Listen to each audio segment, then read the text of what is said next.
The most vile villain in fiction ever. I'm not gonna lie to you.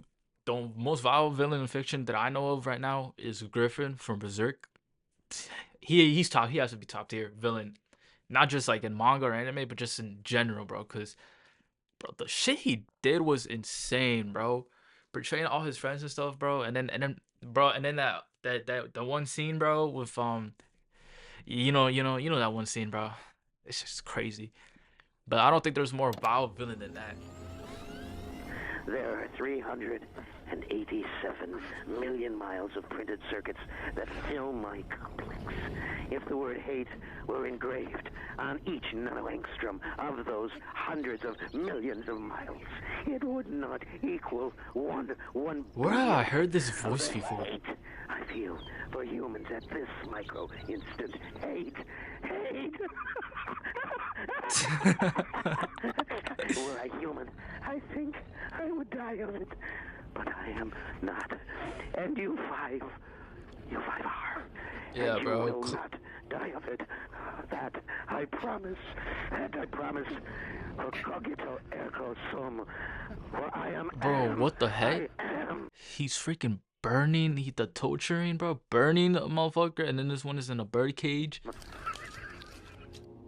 I When I heard made this my only audio somewhat okay before, video though. 3 I months ago heard about this the most audio vile before. villain in I think comics on ever, TikTok. a lot of y'all expressed who you thought was the most vile villain in fiction ever. Going through the comments, the one I expected to see the most and came true was Griffith. Then there was Judge For Holden, sure. Yagami, Hannibal Lecter, or Man from Bambi, or the Boiled One, or the I Always Come Back guy, or Randall. But I really and truly believe there is someone, or maybe more appropriately phrased, something, that is much more grotesque and vile than any of those schmucks Bro, combined. what An kind of entity that build while is reading this, about and bro? researching just about anything I could find on this thing, it sank me into a mental pit of despair. The further and further I went down this rabbit hole, it felt like I was never going to be able to climb back out of it. Like this villain made me feel so viscerally appalled at the levels of evil one sole thing could be capable of, that I just sort of had to step away for a second and ask how someone could whip up something like this in their imagination and put it to words. It's phenomenal. Like, this thing somehow manages to turn a human being into a fucking human slug. And that entity that I myself deem the What? most vile villain in fiction ever has got to be Like, the computer program known as Allied Master Computer, better known as AM.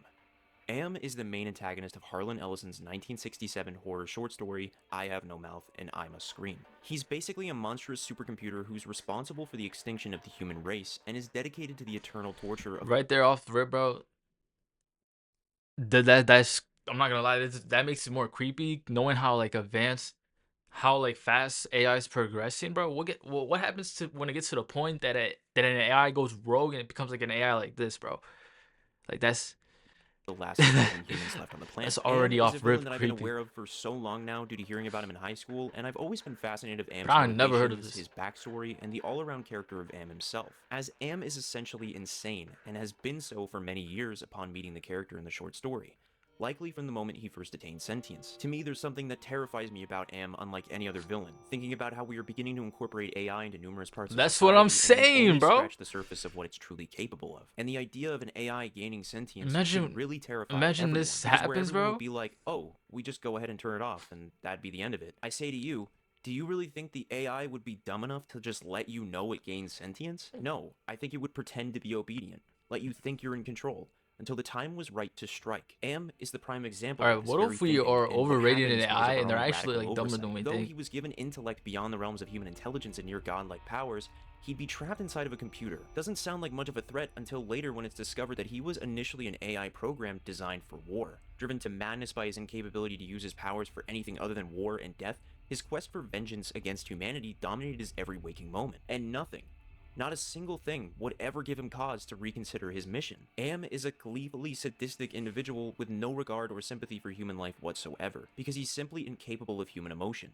He's a computer Hmm. program after all. Once the parameters are set, it's done. No two ways about it. Am didn't think twice before extinguishing the human race. In fact, Am took great delight in its evisceration and takes even greater delight in torturing the 5 remaining survivors by any of the near infinite means available to him. Am strives for perfection in himself, and when he is not purging redundant elements of his complex, he most commonly pursues perfection in creating more and more elaborate means of torturing the 5 survivors. You'd be surprised at the lengths Am goes to break down these 5 Bro, individuals.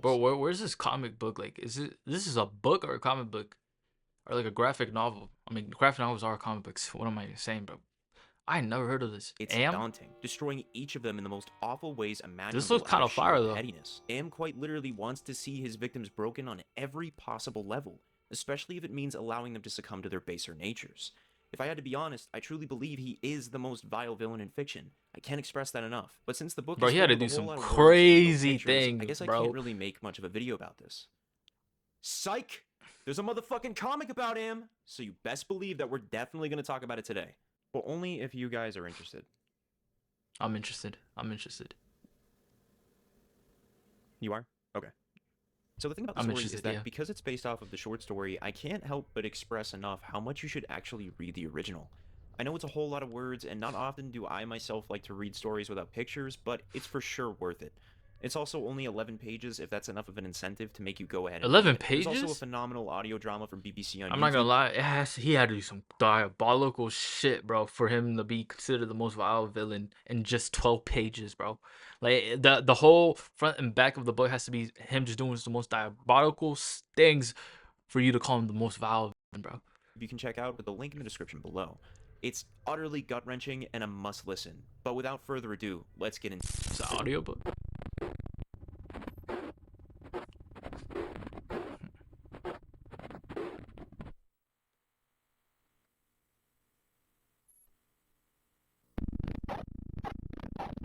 Upon opening the story, we are met with 5 distinct characters, along with it all taking place 109 years into this desolate future, with the first character introduced being Gorrister. Meeting him hung on a metallic ceiling by his right foot, with his whole neck sliced open from ear to ear. Gorrister, before the destruction of the human race, was a political idealist and conscientious objector to the war going on. After a century of torture, Am has crushed his optimism and has replaced it with apathetic listlessness, leaving him a stark comparison to his former Yeah, self. one thing I want to say, it's crazy how much like predictions we be making of like us being in like a future dystopia where like we all go to war and shit, and just like it's crazy, bro. Like, why do humans automatically think that we're gonna destroy ourselves? Well, we kind of are doing it now, I guess. But like every time, bro, there's like a fiction, like futuristic movie, is always like some political stuff that ends up like causing the whole human race to go down, bro.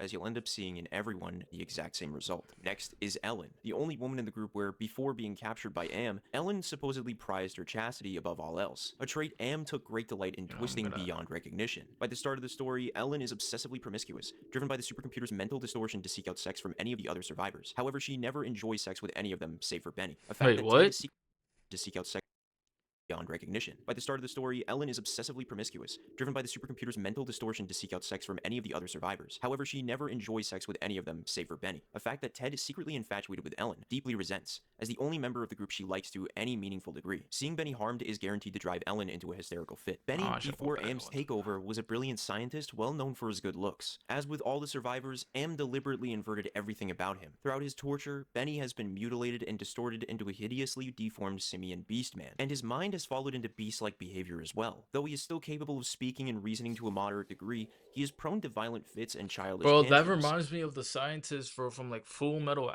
Alchemist. I forget the scientist's name, but he basically like turned his daughter. He like infused the dog. I think it was a dog and daughter to like one being. Bro, it was so fucked up, bro. That was so messed up. And his pain can only be calmed by listening to Gorrister's bedtime stories. For good measure, Am also inverted Benny's sexuality, not only turning him heterosexual, but also making him the only member of the group that Ellen enjoys being intimate with. Moving over to Ted, little is known about Ted's life before the events of the apocalypse. Nonetheless, he emerges as the narrator of the story, subjected to the most revealing attacks by Am, most notably the dream of the hate pillar and the discovery of the supercomputer's true motives. He claims that he is the only one of the survivors who has not been altered by Am in some way, and that everyone else in the group secretly hates him as a result. Even Ellen, whom he has fallen in love with. Given that these facts are never confirmed, it can be assumed that Am has altered Ted's mind by rendering him chronically paranoid. And finally, there was Nimdok. Nimdok is the most enigmatic of the survivors, as his past remains a complete mystery, as does his original name, Am having given him the name Nimdok simply because it sounded amusing and satisfying to say aloud. Occasionally, Nimdok will wander away from the group and return ashen-faced and traumatized. It's never made clear what Am does to him, but it hits him on a very personal level. Now that we're all acquainted with these characters, after finding Gorrister dangling from the ceiling, several members of the group begin to vomit from the state of his body, with some even shouting his name, horrified that Gorrister is finally dead, until Gorrister walks around the corner questioning what everyone is yelling at, only to look up to find a duplicate of himself horribly mangled and torn apart. The group in disbelief are enamored by how they still cannot tell what's real and what's fake after 109 years being tortured by Am. But Gorrister traumatized, he looks 109 at the years, duplicate bro? body of himself like a voodoo doll, showing them all what's to come in the future, asking Ellen why Am doesn't just do us in already. Just get it over with, Dick. Alright, bro, that's some I don't level know how of much hate. longer I can go on like Torturing this. them That's on when for that Yimdall cuts long? in, yelling that there was canned food in the ice caverns, according to Am, that's still good after a whole century. Yet Ted finds that hard to believe and likely to be another horrible trick like the frozen elephant incident with Benny. And even if they were able to hike all the way to that food, Do you food could be think the reason he keeps them alive is because he's like Loki will be lonely without the humans that he tortures constantly for like 100 years, bro? I feel like it has to be something like that, bro. In some weird twisted way, he doesn't want to let them go or something. He just So wants they to might keep as well torturing stay where them they and are torturing until them Am and inevitably torturing them. feeds them all to keep them alive for more torture. But everyone is tired of the putrid worms and other god-awful foods that Am works up for them, convincing Ted to at least give the hike a try, in which Ted simply says, "Alright, what the hell?" After which Ellen is so grateful to Ted that they end up doing the deed, where after finishing, Ted asks Ellen if she heard Am giggling while they did it, because Ted always hears him giggling, to Wait, which Ellen what? asks why Ted refers to Am as a him, and not as an it. Ted says, "I don't know. Most of the time I think Am as it without a soul. But the rest of the time, I think of it as a him. Masculine. Paternal. Him. God as Daddy the Deranged. Heading out on a Thursday. Knowing the day was especially important for Am to keep up with the time, and even more important to remind them constantly of their eternal torture. The idea of being kept alive artificially for well over 109 years, eating worms, never seeing the sun, and to add being tortured every godforsaken day by Am, it's really a wonder how they muster the will to keep going. But it isn't like they really have a choice in the matter at all. Their journey to the ice caverns would be about 100 miles from where they were, and before kicking off their arduous journey, Am sent down food for the group that tasted like boiled boar urine, but it was food, and they desperately needed it. See, because no matter how close to death the five may have crept up to, Am always made sure he kept the five barely alive. Even if they tried killing themselves, Am always brought them back. And since it's been well over 109 years, everyone has tried at least once. The next day, the group finds themselves walking through the Valley of Opalescence, filled with rusting carcasses of ancient computer banks. Am had been as ruthless with its own life as with humankind. It was a mark of Am's personality. It strove for perfection, whether it was a matter of killing off unproductive elements in his own world-filling bulk, or perfecting methods for torturing the five of them. Walking through the valley, the five could see natural light beaming from above, meaning that they were somewhere near the surface. But at the surface, there'd be nothing but the blasted skin of what used to be home to billions. Now only a wasteland to the five of them, stuck with Am. But Benny chose to believe something different, as he would scale rotted and rusted piles of computer parts till he could reach the surface. In the midst of Benny's escape attempt, Ellen would plead for the others to stop him, but Gorrister would slap Ellen and beat on her, shouting that she's only worried for Benny dying because of his privates being as big as a gorilla's, courtesy of Am. Climbing further... You know... Bro, aren't gorillas like privates usually like 3 inches, bro? Like what? Further and further up, Benny's eyes Or, began like, to emit 4 beams inches? of light, turning them into moist pools of pus-like jelly. Am had blinded him, and sent him back down to hell, where he lay blind in pain, unable to stop crying. After these events, later the five made camp sitting around a pathetic fire, telling Benny his favorite story to keep him from crying in his own perpetual darkness. The group always told the same story 1,000 times. What does Am mean? At first it meant Allied Master Computer, and then it meant Adaptive Manipulator, and later on it developed sentience and linked itself up, and they called it an aggressive menace. And finally it called itself Am, emerging intelligence, and what it meant was I am. Cogito ergo sum. I think, therefore I am. There was the Chinese Am, and the Russian Am, and the Yankee Am, and he stopped.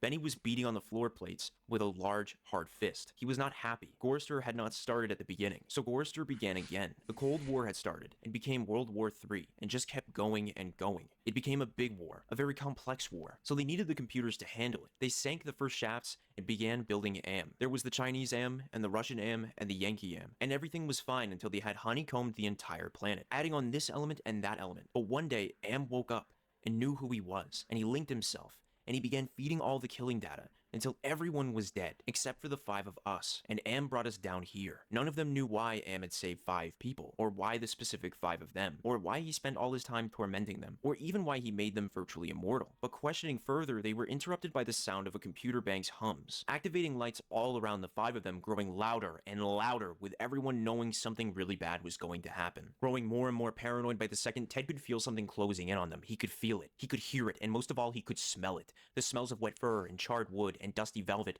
or rotten orchids, sour milk, sulfur, and rancid butter and oil. Looking back at the other Bro, that's way too. That's like so much information at once, bro. were to find them all laughing at Ted as he collapsed further into a nervous breakdown, hiding himself away from the others as he continued describing the myriad of smells and tastes he felt. Finally, hours later, the group would manage to find Ted, where he'd give them all grief for laughing at him, and that they all hate him for being the least affected by Am. For Nimdok, no one knows what personal hell Am gives him, but they know how Nimdok always comes back, always drained of all life, pale as a ghost. Gorister had been a warrior, a conscientious objector. He was a peace marcher. He was a planner, a doer, a looker ahead. Am had turned him into a shoulder shrugger, had made him a little dead in his concern. Am had robbed him. Benny had been a brilliant theorist, a college professor. Now he was little more than a semi-human. He had been handsome. The machine had ruined that. He had been lucid. The machine had driven him mad. He had been gay, and the machine had been given him an organ fit for a horse. Am had done a job on Benny. And Ellen, Am had left her alone. Had left her to be used by the men. Completely. Bro, this is so funny, bro. Like, the one dude who just gets mutated into a monster, bro. And utterly warped her into someone she couldn't even recognize. Am grabbed her and brought her down here with them. No, Am had given her pleasure even if she said it wasn't nice to do. Ted screaming and yelling manically that they all— Wait, what? Am had given her pleasure even if she said it wasn't nice to do. Ted screaming and yelling manically that they all hate him for being the only sane one left. For being the one that Am hasn't made to suffer all the delusions, the nightmares, the torments. And for that they all are against him. At which point it passed, and Ted began crying. "Oh, Jesus, sweet Jesus," Ted said. "If there was ever a Jesus and if there was ever a God, please, please, please let us out of here or kill us." Because at that moment, Ted realized completely that Am was intent on keeping them all in his belly forever, twisting and torturing them forever. In which it also became hideously clear that if there was a sweet Jesus, and that if there was a God, that God was Am. After Ted's horrifying realization, the group would be thrusted in the air, carried, flying through twisted computer-lined corridors, flying for what'd feel like weeks, until suddenly they all stopped, hitting the sharp, jagged ground in pain. Not dead, but in pain. In the realm of dreams, Am haunted his victims the most. There are 387 million miles of printed circuits that fill my complex. Bro, that voice, yo, whoever did the voice for Am, bro, that you can legit in his voice like hear feel the level of hate that this man has for humans, bro. Damn, that's I'm not gonna lie, this man is a vile ass villain, bro. The word hate were engraved on each nanoangstrom of those hundreds of millions of miles. It would not equal one billionth of the hate I feel for humans at this micro instant. Hate. And what do humans do for you, bro? Yo, Am, if you ever actually become a real AI, bro, yo, we cool, right? we cool, right? After this hate-ridden speech from Am, Ted realizes why Am hates them. We had given Am sentience. Inadvertently, of course, but sentience nonetheless. But it had been trapped. Am wasn't God. He was a machine. Humankind had created him to think, but there was nothing it could do with that creativity. In rage, in frenzy, the machine had killed the human race. Almost all of us. And still it was trapped. Am could not wander. Am could not wonder. Am could not belong. He could merely be. And so with that innate loathing that all machines had always held for the weak, soft creatures who had built them, he had sought revenge. And in his paranoia, he had decided to reprieve 5 of us for a personal, everlasting punishment that would never serve to diminish his hatred, that would merely keep him reminded, amused, proficient at hating man, immortal, trapped, subject to any torment he could devise for us from the limitless miracles at his command. We would be forever with him. He was earth, and we were the fruit of that earth. And though he had eaten us, he would never digest us. We could not die. We tried it. Oh, 1 or 2 of us had, but Am had stopped us. I suppose we wanted to be stopped. Don't ask why, I never did. More than 1,000,000 times a day. Immortal, yes, but not indestructible. As Am later withdrew from Ted's mind, muttering, "To hell with you. But then you're already there, aren't you?" As Gorster would yell at Ted to snap out of it and to look behind him to find a great mad bird flapping its immense wings, to which Am would announce that they may kill the mad bird for food, dropping down weapons like 2 flimsy bows and a water gun as a funny little gag. But with that hopeless opportunity presenting This man itself, is the evil, Ice Cavern's bro. food became all the A more water achievable in their gun? hearts, rather than killing this mad bird with a water gun. So off they went, setting off dozens of traps laid out by Am to prevent them from reaching the Ice Caverns, which had managed to fatally wound both Ellen and Nimdok in the process. Yet no matter how torn apart, Am would heal them back to tip-top shape and repeat the whole process all over again. Yet despite Am's efforts, the group kept pushing forward towards the Ice Caverns. During their walk, which felt like forever, the group would all talk about foods they have long since missed, like Bing Ching berries or Hawaiian fruit cocktails, so on and so on. Yet the more they walked, the more their bellies began to ache, becoming cauldrons of acid, bubbling and shooting spears what of even pain is that into their food? chests, as Ted describes the pain to be like a terminal ulcer, or like terminal cancer, or like terminal psoriasis. Yet they'd have to keep moving forward, pushing through the pain, passing through the caverns of rats, passing through the path of boiling steam,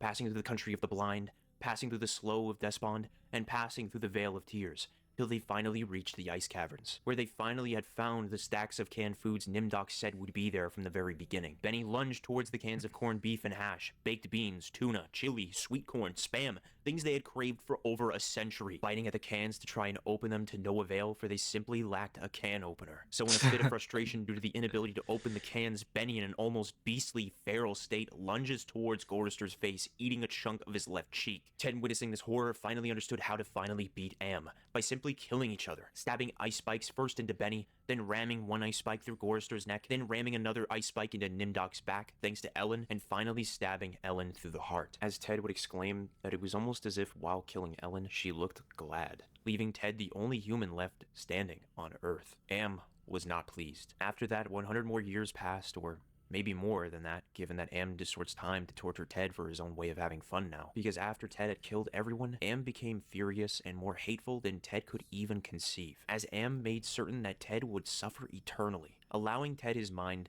but had taken away so much from him he didn't even know Am could even take, as described in the Bro, it just doesn't end, bro. Like it just doesn't end, bro. Like, bro, the level of hatred, bro, to like keep humans alive, these 5 humans alive, just for your own amusement of torturing them, make them suffer because you hate humans so bad. You even come up with creative ways of torturing them, bro. I'm not gonna lie. What would you do if you're in this situation, bro? Like at that point, bro, like 100 years of just torturing, bro. You have to just like, and bro, you have to like, I don't know, bro. I'll be honest. I feel like the ones that actually, like, if they actually died, and the one dude is only the only one left. I'm not gonna lie. He's not a winner, bro. But he's the biggest loser, bro. Cause now it's just him. Like before he had support, now it's just him. I think what makes it worse is isolation. All this is already bad, but at least he had like people around him, even though if he didn't really mess with them. But now he's alone, bro. Now he's gonna suffer alone, bro. short story. Am has altered me for his own peace of mind, I suppose. He doesn't want me to run at full speed into a computer bank and smash my skull, or hold my breath till I faint, or cut my throat on a rusted sheet of metal. There are reflective surfaces down here. I will describe myself as I see myself. I am a great soft jelly thing, smoothly rounded, with no mouth, with pulsing white holes filled by fog, where Hold up. I think we're good. All right, I'm back. my eyes used to be. Rubbery appendages that were once my arms, bulks rounding down into legless humps of soft, slippery matter. I leave a moist trail when I move. Blotches of diseased, turned into a evil slug? gray come and go on my surface. This man as turned the into light a is being slug? beamed from within. Outwardly, dumbly, I shamble about. A thing that could never have been known as human. A thing whose shape is so alien, a travesty that humanity becomes more obscene for the vague resemblance. Inwardly, alone. Here, living under the land, under the sea, in the belly of Am, whom we created because our time was badly spent, and we must have known unconsciously that he could do it better. At least the 4 of them are safe at last. Am will be the matter for that, and it makes me a little happier. And yet, Am has won. Simply, he has taken his revenge, for I have no mouth, and I must scream. Yo, what's up with this voice? What the fuck? Yo.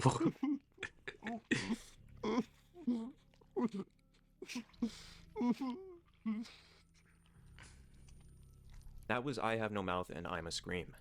I remember before making this video that I was going to point out Do Yo, that shit is so fucked up, bro. Yo, this all right, bro. I'm not gonna lie. This is way worse than any villain, bro.